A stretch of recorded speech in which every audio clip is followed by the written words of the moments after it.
Laura Casselman. It only took like several years of stalking you on Facebook to finally get you to click that link and book an interview. Then you do it right in the middle of a hurricane. So thanks for taking the time. Welcome to the Sales Podcast. How the heck are you?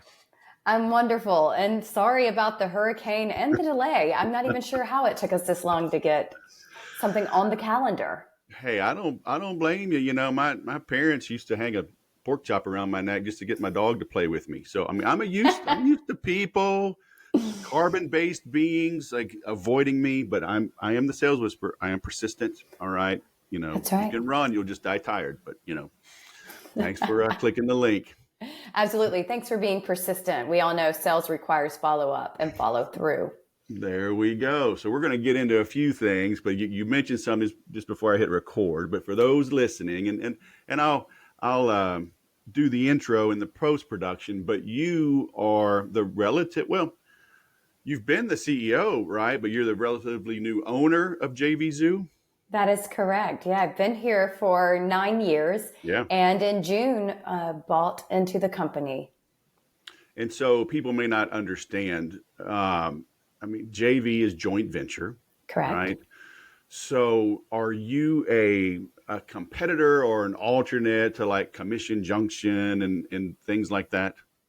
Yes, so Commission Junction, ShareAcell, they've been primarily business-based companies signing up with them and companies having people go out and make sales for them, be affiliates for them. While JVZoo has been more smaller business, uh, an individual, so to speak, instead of a whole corporation selling. But we've been branching out and growing, and we're going to be bringing on some really large companies in the very near future. Oh, cool. Yeah. So what does that mean? Like me as the sales whisperer, I've got courses, I've got books. Mm-hmm. So I could become like a member of JV and people could go get links and promote me. Absolutely. We all know that the best people to sell for us, help us to sell what we love and what we create are the people that utilize it and know firsthand how it works and how it benefits someone. So you Right. can always tell your current clients, customers, hey, here's a link. If you've got anyone to promote this, there's no reason why you shouldn't get a kickback for it. I appreciate you spreading the good word. What about if people have Infusionsoft or I don't know if ClickFunnels or Go High Level, they have affiliate management tools, you know, Mm-hmm. should I use both? Or are you giving me more exposure than maybe I can get on my Mm-hmm. own? Well, I'd say first and foremost, I would never lock myself into only one place. There's no reason why you wouldn't put your product in Walmart and in Target if both of those places offered it to you. So I would never limit myself unless someone's giving me a really, really big reason why to be exclusive to them. Otherwise, JVZoo, we're 12 plus years. We've got over 1 million active affiliates. So we're good at Nice. this. We've been around for a Yeah. while. We've got a large affiliate base. Yeah. Well, do you know after 29 years of marriage, 7 kids, countless moves, do you know how I know that my wife loves me? How is that? She does not make me go to Walmart. That is love. She goes for me. She's super frugal. She can stretch a penny. And I'm like, you don't have to do this. She loves a deal. But anyway, you mentioned Walmart, right? So that's your Mhm. fault. But no, Yeah. that's a great reason. Dan Kennedy talks about that, right? One is the loneliest number. If you've got one Yes. computer, one phone, one source of Hmm. leads, one salesperson, right? Whatever, that you are ready, you are prepped for failure. That is Uh, correct. so I we listen so many times to people who are by choice exclusive to one affiliate network or one place of selling their product. And that's not the best business decision. But then when I tell them and explain they need to diversify their business, they also think, okay, if I list at another network, I'm diversified. You are diversified then in your listings for affiliates, but your yeah, business is still not diversified if you're relying solely on affiliates to right, make your sales for you. right. So I think what we need to do, maybe with you or you got somebody on your team, because I have a second podcast called the CRM Sushi Podcast, Ooh, where we do demos of tools and kind of do a deep dive. So if you're yeah. up for that, so I'll send you a separate link because I I don't want to get too deep into this. I want Yeah. to hear your story and how you grew and how you are growing and challenges. Yeah. But I honestly, I don't know enough about JVZoo. I've leveraged affiliates. I am an affiliate of a ton of companies. Yeah. You know, I got my start, really. I fell into Infusionsoft way back in 2008, and we were nothing but glorified affiliates originally. And then they changed the model, and the partner program got a little more robust. But you know, I love affiliate marketing. I love selling things once and getting paid over and over again. Yeah. So that would be cool if you're up for that. Yeah, of course. But you mentioned something. So I'm on your LinkedIn profile and it says Orlando, and you're not in Orlando, and you said you kind of changed things up because what was it? It's like the most unprofessional network or something like that, or like what? Yeah. If I could tell you how many times a week I get a message from some man who wants to just meet up for drinks because he's in my town. Oh my gosh. Okay. Yeah, so I you. just changed. The business is incorporated in Florida. So it says that I am located in Orlando. But I always tell people when they say they're there and they'd love to meet me for a drink that I hope they enjoyed it. Unfortunately, I'm not there at the time. Yeah. Yeah. I mean, I've got 5 daughters, and I am mortified at the stuff that I see and hear. Yeah.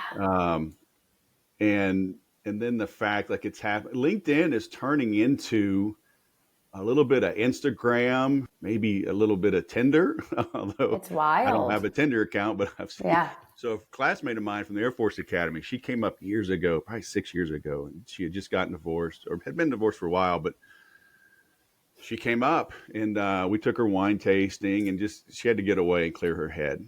And she was telling us about these online dating sites. And so my wife and I, we sat there on the couch, and she showed us this whole swipe left, swipe right. And I'm like, this is dating in the 2010s.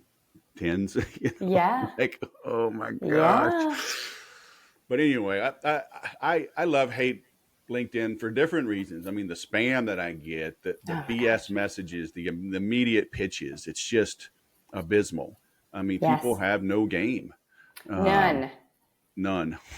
My favorite is the messages on LinkedIn that say, we work with several of your competitors and we've done this, this, and this. And I'm like, you don't even understand what my business does then. No, they don't look. It's all a blast. Yeah, it's all a blast. I put a dash in my name. You may want to do this.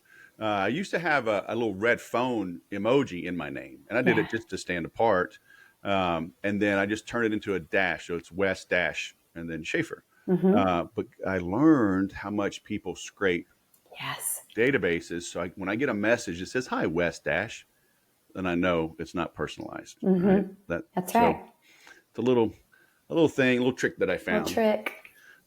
So walk me through your story. You've been at JVZoo for a while, and now you bought it. So walk me through that.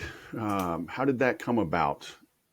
Well, I've always been, I want the next level of my own life. That is who I am to my core. It took me a long time to realize that I was never going to be content when I reached one level like I had thought when I was younger. I always thought, if I got that, then I would be good. And then if I got that, I'll be happy and I won't need anything more. I am to the point in my life where I understand that I am someone who likes growth. I like to strive. I like the struggle, or more so the overcoming of the struggle, knowing that I am always evolving and capable. So I've finally accepted that. And now I'm a lot more at ease at realizing, like, I'm not just throwing myself into the next hard thing because I like the hard. I like knowing that I am constantly growing. Yeah. So with JVZoo, it was a very interesting transition for me. I came out, I always dual resumed. I'm a professional dancer from New York City. I was a Radio City Rockette. I was always doing that and climbing the corporate ladder. When I retired from dance, I stepped into my first executive position, came to JVZoo, stepping back, leaving an executive position into a consulting position. It was a few months before I became a COO here, a year and a half before their CEO. And 9 years later, I am now one of the 3 owners of the company. And it's just a constant transition. I was to the point where I knew I needed to either evolve here or I needed to transition out. And I love this company. So I'm so happy that I got to evolve here. I love the user base. It feels very much like it has always felt like it's mine. So it feels very good for a part of it to be mine. Yeah. Yeah. How do you balance or straddle? No, I don't know what the word is, but how can you enjoy what you have while still looking forward?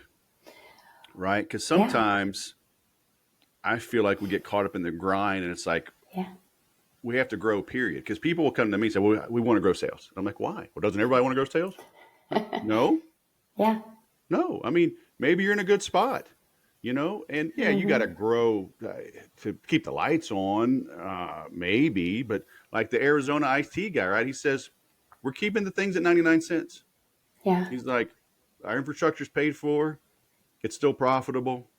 So now maybe that's a savvy ploy, just like Costco, right? They're not raising the price of their $1.50 hot dog. Mm-hmm. So, but they're still focused on growth. But do you understand the point? Like, how do you feel like you have that balance of like, keep the eye, let's grow, but let's live life too.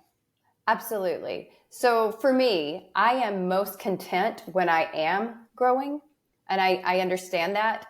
But for me to serve our users and to have the JVZoo users happy where they are, to love the platform, to have the community that we've built, we have to constantly be evolving. We are tech. We're keeping the price the same. We have been the same since we came out 12 years ago. We haven't been to increase the features, to increase the service. We haven't been tacking on additional fees. It is basically standing true to our commitment to our users, to make their lives easier, to give them what they need in one place. And that sometimes means looking back and removing old features, not instead of, you mentioned Infusionsoft, and for a while Infusionsoft was known as confusion, right? Yeah. Because it became so cumbersome, people didn't know how to utilize it. So sometimes it's looking and learning from other people like that and saying, okay, we've got too much. Let's see what our users are using. Let's see if they're not using something because they don't even know it's there, or because it's not serving them the way we thought it would, and get rid of it. So, that's really it. Just looking at it all, knowing like, hey, we chose to be here, because I'm a big believer in I get to do this. Yeah. No one is forcing me to be here. Right. And I love what I do. I love it when we get the wins. I mean, I'm a big person for like checklist. I get to give myself the little check mark. That's my dopamine hit. It's a win. Right. But I don't fool myself into thinking that check mark on my notebook fixed a problem for my users. Yeah. Yeah. And, I've been frustrated by Infusionsoft over the years. It feels like, how does this feature not work? How is it missing this feature? Yeah. Now, I realize I'm one of a bazillion users, but on the flip side, it's like I was one of their most vocal partners, wrote a book on the software. I'm sales focused. I'm in the app every day. I'm like, do you rate your users and feedback providers, right? Like if a power user says, hey, we need feature A, like do they get extra weight? How do you sort through the noise? Like, is this a whining user that doesn't really know what the hell they're talking about? Or is this a savvy person like, oh crap, let's take note? Yeah, of course. I mean, if I'm being forthcoming with the way we do it at JVZoo, we are looking at who's giving us the feedback. How much weight does it carry? Because if it's somebody that's in our, top 20%, then I'm going to listen a little harder. And then I'm going to look to say, how do I fit what they want that I want to give them into the list of priorities? Right. Does it become a number one priority because really everyone in my top 20% is going to want this? Right. Maybe I don't know, so I reach out to them and ask. I like to talk to my users. I like the feedback. Right. But other times it could be someone who's brand new, and where my gut instinct would initially say, this person's new. I've never heard of them in this industry, and I am an ear to the ground person in my industry. Instead of dismissing them, I'm going to read what they wrote and determine, is this actually forward thinking? Does this make sense? Is this going to help me now have something that none of my competitors have? Yeah. And, I'm going to bounce it off my team. We're going to discuss it. Right. So I don't just dismiss. And sometimes the squeaky wheel people are the people that truly just want the best out of the platform. And so, Sure. we might go, oh, here's that person writing us again. But at the end of the day, we know that what they're bringing to us is only going to help make us better. Yeah, and there are some perpetual whiners, but a lot of them, I mean, they are speaking up out of frustration, and maybe it's a lack of understanding, lack of experience, uh, but maybe they're super experienced, and and I admit I'm getting a little better as I get older, but I mean, my default communication style is snark, you know, and I get it. And in the private Infusionsoft community, I would be hard on them. Yeah. But I'm in the tool all day, every day, Yeah. selling 80 and 90, 100 apps a year on my own, right? I didn't have a team. I had a That's team huge. that would fulfill for me. But I did the demo, I booked the appointment, I made the sale, and I helped with the onboarding, and would lead weekly mastermind calls on the tool. So I'm That's like, when cool. I'm talking, damn it, somebody better listen, Yeah. because it's like, I'm not here for my health. I got stuff to do. I'd Yeah. rather be doing than clicking a link that's not working, or clicking 12 times to get to a link that should be 2 clicks. Can we fix this stuff? So, oh well. Um, I digress. I would have been listening to you. So what's working today? I mean, the world has changed. Yeah.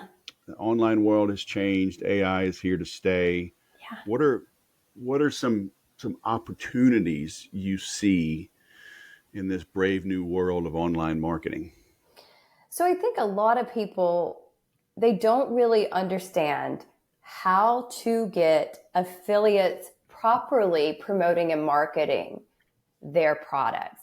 And yes, AI is here and it's a great tool if you give your affiliates good copy to start with to market it, and then advise them on how to utilize AI to tweak their copy so that everybody's not sending out the same stuff. And we can all see when we go on social media, any of the platforms, we see 5 people market the same product the same way. We all know, okay, this person's getting paid to market it, this person too. But when you train anything like ChatGPT, Bard, any of those things to speak in your voice, but to utilize the information you're feeding it, you can get great quality content out there so that you are speaking in a more truthful and authentic way to your user base about a product. Mm-hmm. And then that's going to help you get sales. And I think in digital marketing, sometimes people just look at either, oh, this is going to replace me, or digital marketers are, sorry, but lazy. So if you want your product to sell, give your potential affiliates really good copy to start with. Mm-hmm. And give them advice on how to utilize even the free tools like ChatGPT to help them sell your product. So let's dive into that. Like how important is that? Because I approach this from a little different angle. Okay. I've always been a good writer. Mm-hmm. I've rarely used the stuff they've given me.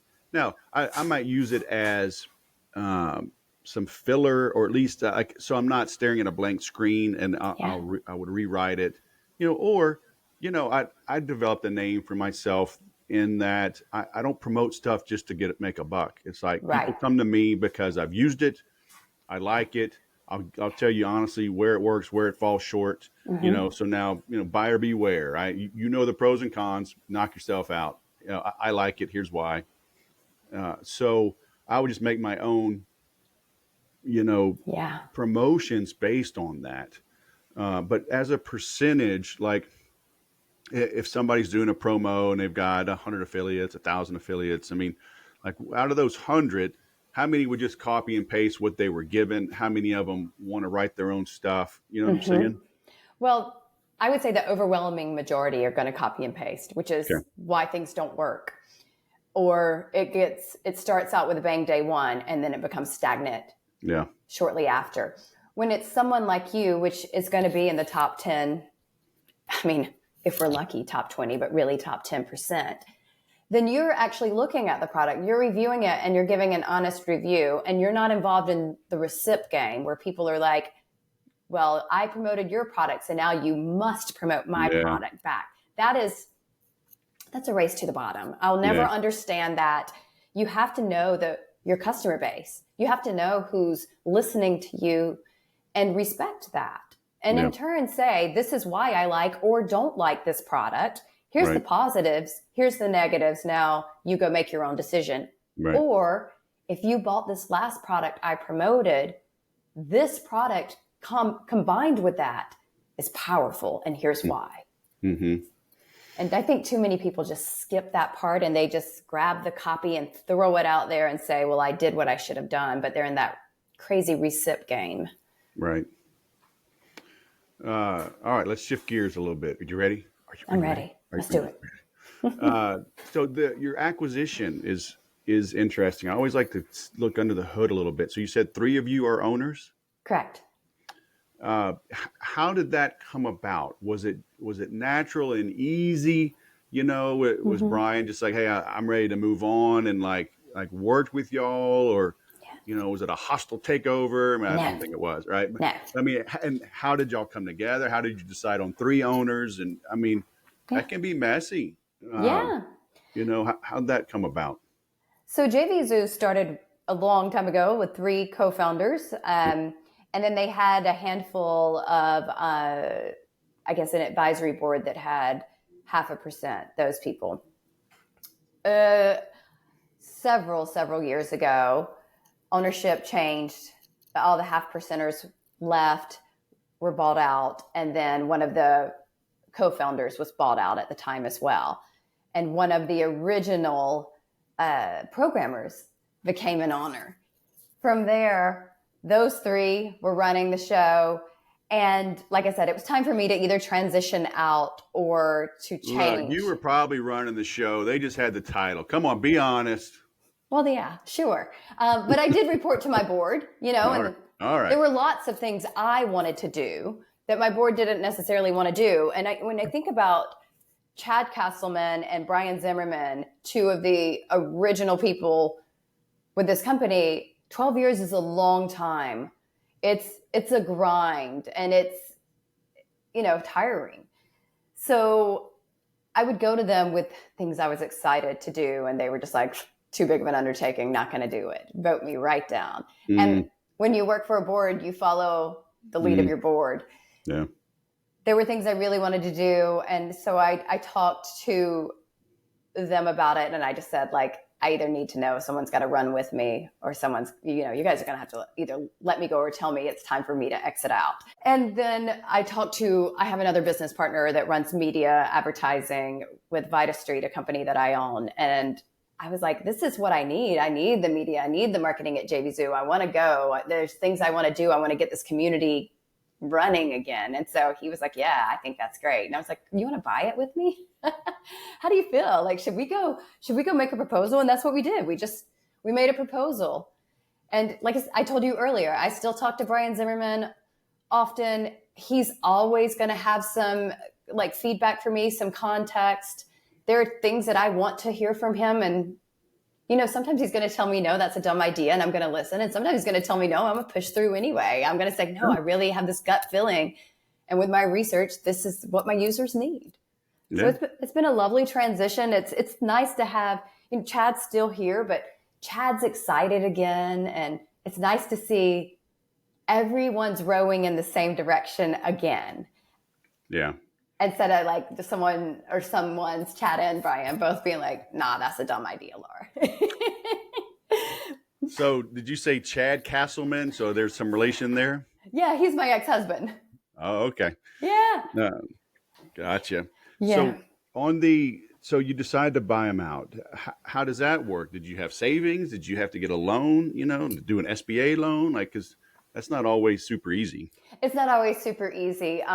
But I mean, I've been really fortunate in making my own business choices. I've been allowed at JVZoo as their CEO to start my own companies. I've made my money work for me. Nice. Yeah. So you just self-funded? Yes. Cool. Yeah, And how do you make that decision, right? Because that could be a risk. of I mean, course. sometimes there is such thing as good debt, Hmm. right? How do you decide that? Well, I have always in the back of my mind a limit to how low I will allow my money to go. Like Hmm. how much am I going to take out of my own money? What am I going to leverage of other people's? I need a security of knowing I've got this amount of money here. It's one of those things that helps me sleep at night. So luckily it worked within what I was able to work with. Yeah, cool. Yeah. And don't get me wrong, I think I would have bought even more of the company if I was willing to come out of pocket more or take a loan. But when it came down to it, I was like, is another 5% really matter for me? Right. Yeah. Yeah. I just had this talk with my second daughter. She's fourth child, so she just graduated San Diego State, and we helped her a little bit, but she had a year of COVID staying home, Yeah. so she was able to live at home and save. And she was waitressing, and she made great money. And she, through the veterans, through California, we got some bonuses and grants, and she took out. She has 13,000 in debt, but it's zero Yeah. interest. Wow. And she has cash saved up. And so we just had this conversation. She's like, "Should I pay that off?" And I'm like, she says she's in a high yield savings. I don't even know what high yield savings is anymore. I mean, it was 0%, right? Yeah. Should be Maybe it's around five. yeah, 3 or 4 or 5. But I'm like, I said, go look at the difference. Yeah. If you have 0%, if you have somebody else's money for free, For and you're free. earning even 1% on your money, let it ride. Let it ride. Because it's 59 months to pay it off. And I'm like, think about it. You're going to pay current debt at zero interest with future earnings, which have to go up because of inflation. Yes. If minimum wage is $15 an hour out here, in 5 years, it'll probably be $18 an hour. So it's even easier and easier to pay back that zero interest loan. She's like, oh, I get it. It's like, Yeah. And I love that you're teaching your children that. I feel like so many people don't because they yeah, didn't understand it themselves. And in particular, I think that a lot of women, especially around my age, don't know what to do with their money. They keep it only in savings, not even a high yield savings, because they don't know what to do with it and how to make their money work for them. So that's huge that you're yeah, explaining that. yeah. My oldest, he's super smart, and he's up in Silicon Valley. And Yeah. a few years ago, so my I got to think through the math. Third daughter, fifth child, so she's living with her sister down in San Diego, but she again was waitressing, making great money even in high school. And so my oldest, because we always talk to them about money, 401ks and Roth Mm-hmm. IRAs and blah blah Yeah. blah, self-directed IRAs. And so Jake's big into that. He's a fan of index S&P index funds. Like, all right, fair enough. So talked to Mary Claire, and she put money, in the S&P. And then as soon as she does, right, it went down. So she freaked out. I'm like, just leave it, Yeah. and then it came back. So Yeah. so even by 17, she was investing in index funds, and I'm like, you got to put some money in. If you don't have any skin in the game, you won't pay attention. Mm-hmm. My second son years ago, he's 26 now, and he was interested in crypto and Bitcoin. And this is when it was low. I mean, this is at least 10 years ago. He was 16 roughly. And, but making good money. He was entrepreneurial. He would buy cars and flip them. Yeah. Right. He'd buy a truck all tricked out and take it apart, sell the lights, sell the big tires, sell the winch, put a stock bumper on it. He'd drive it for 3 months, make $3,000 in parts, and then flip it and make another $3,000. So he had some money. I was like, dude, buy some crypto, buy Yeah. $100. I don't care. $200. Go buy some. Then you'll pay attention, right? Right. Do this on a spreadsheet on a napkin. Oh, I would have made $1,000,000. No, you wouldn't, because Yeah. you'd have pulled out because you got scared. When your own money is in there, right? So Yeah. how do you stay calm when you're putting your money on the line, right? So you made that decision. Okay, 5% more of the company, X amount more out of my Mm. savings or my investments. How do you have advisors? Do you have family? Do you have a trusted partner? I mean, your ex, Yeah. are y'all still working together? So, I mean, is he Yeah. reliable All the source for time. you? Absolutely. And so, yeah, we all, my business partners, and we all talk about what we're doing with our money, how we're using it. Chad, my ex-husband, he and I have always talked about like, what are you doing? Doesn't necessarily mean the other one's going to do it. We'll listen and may or may not. Sure. And I've had the same financial advisor since I was a 21-year-old, walked into the wrong office, and yeah. And luckily he just was like, okay, I'm going to give you homework. And as long as you do your homework, I'll keep working with you. But the moment you stop doing your homework, I'm going to drop you like a bad habit. But for me, I'm always I know that I'm playing the long game because I can't get wrapped up in like you said, your daughter put money in, it goes down. It feels like, oh my gosh, I've made a mistake. So for me, I know it's a long game. Any investment I make, I am in it for the long haul. It doesn't mean that when things aren't up, I'm not going to pull a little bit out. I might.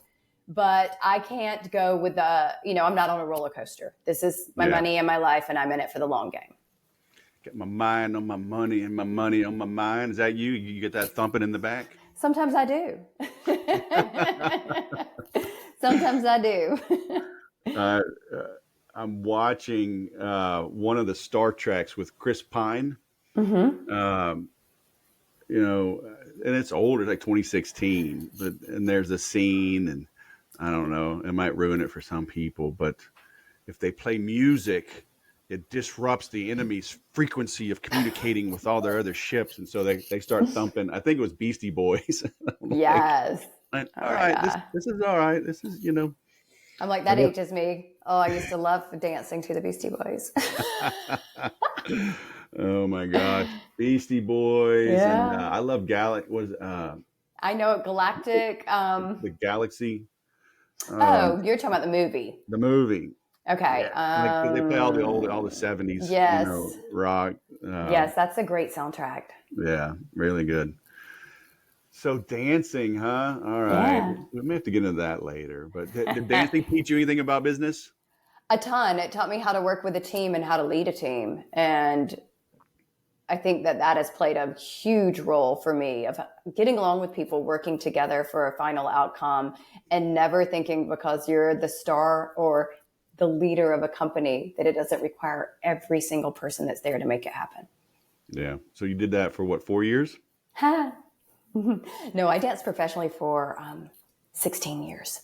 Oh, okay. Well, I'm just looking on LinkedIn. Said, well, Radio City was 4 years. That's all I list. But no, I started young. I started working professionally young. Okay. Yeah. Is it all it's cracked up to be? Is it like you don't want to see how the sausage is made?